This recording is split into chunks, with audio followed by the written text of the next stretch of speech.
Originaire de la côte ouest du continent nord-américain, le Douglas est progressivement devenu, sous l'impulsion du Fonds forestier national, l'une des toutes premières essences de reboisement du territoire national. La réussite de cette politique a permis la constitution d'un massif de 400 000 hectares qui capitalise aujourd'hui plus de 100 millions de mètres cubes sur pied et positionne la France au rang de premier producteur européen de Douglas.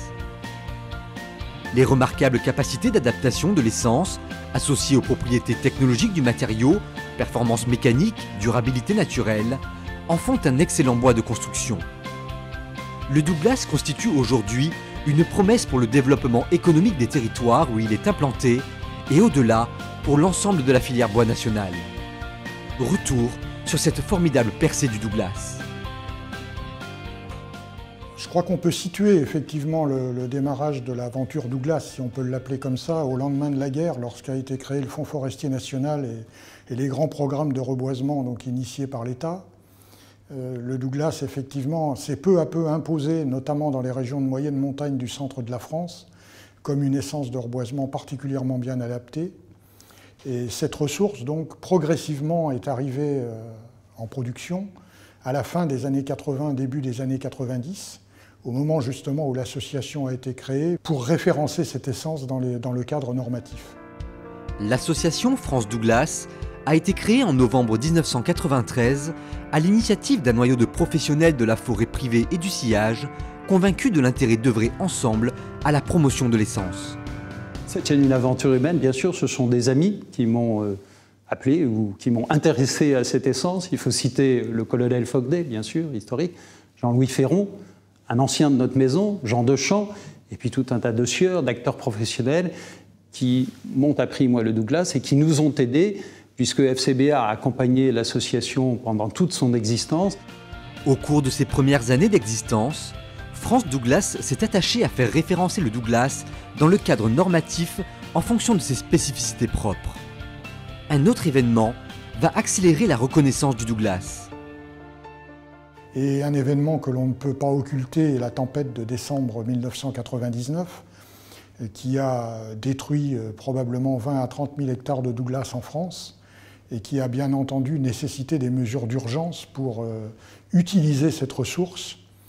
Et finalement, la tempête a constitué une opportunité puisqu'elle a hâté incontestablement la transformation du Douglas par les sieurs français qui se l'ont approprié à ce moment-là et qui l'ont fait connaître sur le marché français.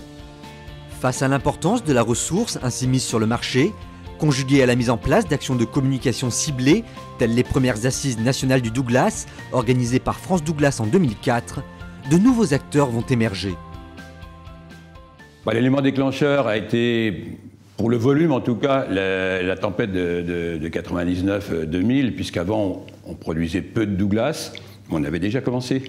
Et ça a été l'élément déclencheur dans le sens où des volumes importants sont venus sur le marché et qu'il a fallu utiliser et dont on a commencé à développer l'utilisation sur le marché français, mais surtout à l'exportation à l'époque. La montée en puissance générée par la tempête n'est toutefois que l'amorce d'une dynamique qui devrait conduire la production de Douglas au-delà de 2 millions de mètres cubes de sillage par an à échéance de 2030-2040. La traduction de ce potentiel supposait toutefois un effort supplémentaire de qualification de l'offre en vue d'élargir de nouveaux marchés. Dans le domaine des études et recherches, nous avons travaillé, et ça c'est dans les années 80, à qualifier le Douglas, c'est-à-dire d'indiquer quelles sont ses performances mécaniques. Ceci s'est fait avec des milliers de pièces qui ont été essayées et qui ont permis de dire oui, le Douglas est une essence intéressante et qui a de la résistance mécanique intéressante. Et nous travaillons là aussi dans les études et recherches aussi sur l'amont, puisque le Douglas est l'une de nos 4 essences cibles. Nous sommes, je l'ai dit, sur la forêt de production. Et donc nous travaillons pour qu'il y ait des variétés de Douglas sans cesse plus performantes, puisque le Douglas est la première essence de reboisement française.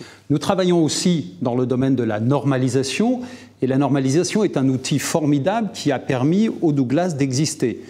Il a été introduit dans ce qu'on appelle la norme NFB 52001 alors qu'il n'existait pas. À partir du moment où l'essence a été qualifiée scientifiquement, à partir du moment où elle existait dans les documents officiels, la construction qui est toujours frileuse, on parle de la construction traditionnelle. Et vous savez que le traditionnel, vu par beaucoup de gens, c'est pas le bois.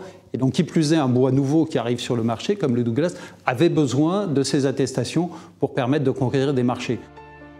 Ces différentes études ont progressivement permis de renforcer la reconnaissance des qualités technologiques du Douglas. Il a d'excellentes qualités, puisque aujourd'hui, sur le marché français, je pense que c'est le bois qui a les meilleures qualités, puisque c'est un bois excellent pour la structure, c'est un bois intéressant pour le bardage, et il est intéressant surtout parce qu'il a un cœur qui est naturellement durable, donc qui est souvent, qui peut être classe 3, et qui peut permettre de réaliser des aménagements dans des lieux très humides, en charpente, en construction, et en aménagement extérieur. Le lamellé-collé en Douglas a de très très bonnes qualités, à condition qu'il soit choisi. Ici, c'est du cœur de Douglas. Mais aussi, il a une qualité esthétique que n'ont pas les bois du Nord, c'est-à-dire qu'il a une tonalité, une couleur qui est beaucoup plus intéressante. On a les mêmes capacités mécaniques qu'avec de l'épicéa du Nord, hein, avec le Douglas, mais avec une valeur ajoutée pour nous, c'est aussi que du point de vue de l'aspect, hein, sans même parler de provenance, de l'aspect, c'est un bois que beaucoup plus chaud, beaucoup plus agréable à voir. D'ailleurs, on le voit ici. Au regard de l'évolution attendue de la ressource et en vue de conforter ses premiers acquis, France Douglas a entrepris un important travail d'innovation et de qualification de produits de nature à répondre aux besoins des professionnels du bâtiment. Le référentiel est le fruit d'un travail de 3 ans qui a été conduit en partenariat donc, avec les sieurs adhérents de l'association, qui sont de l'ordre d'une 40aine, qui a été conduit avec l'appui technique de l'Institut technologique FCBA, la collaboration du CNDB, et qui a conduit effectivement pour la première fois en France à proposer une gamme de produits issus du sciage, harmonisés en dimension et en qualité, et mis en cohérence avec le cadre normatif. Et de la sorte, les producteurs de sciage et les prescripteurs disposent d'un outil commun pour effectivement mieux se comprendre. C'est un document technique qui est très très bien établi. Et surtout, comme aujourd'hui on ne raisonne que par la certification, par les labels et choses comme ça, voilà, on va pouvoir se reposer sur un document technique, officiel, reconnu et donner toutes les garanties. Avant, la garantie était un petit peu sur notre bonne foi, sur le savoir-faire des transformateurs. Aujourd'hui, ce savoir-faire est officiel et couché dans le document. Aujourd'hui, le Douglas est une essence prometteuse, capable de favoriser la prescription de bois d'origine française dans les marchés. Le fait que ce soit du Douglas, en même temps, eh bien, on achetait un peu français. Hein, et puis pour un élu local, un élu de la République, c'est important, par les temps qui courent, de pouvoir aussi permettre à un bâtiment au bord de la mer d'utiliser du bois des forêts environnantes. La France, qui dispose de la principale ressource de Douglas en Europe, bénéficie ainsi d'un atout de tout premier plan. Alors aujourd'hui, il n'aura pas de concurrence dans son développement en volume, puisque c'est la seule essence qui, dans les 20 ans, va progresser de façon importante. L'épicéa et le pin auront une production relativement stable.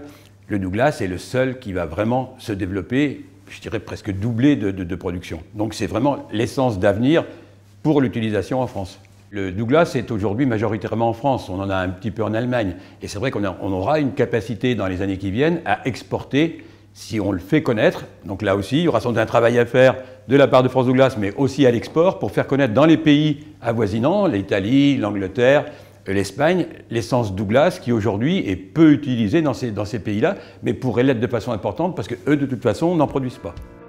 La mobilisation de l'ensemble des acteurs autour de l'association France Douglas a permis, grâce à l'effort collectif, la mise en œuvre d'une filière structurée et capable d'apporter une réponse cohérente sur des marchés en perpétuelle évolution. Aujourd'hui, de par la disponibilité de sa ressource, le Douglas est devenu pour l'ensemble de la filière forêt-bois bien plus qu'un élément de réponse sur les marchés. Il est un des arguments de poids pour permettre à l'ensemble de la filière bois-construction de continuer sa conquête des nouveaux marchés.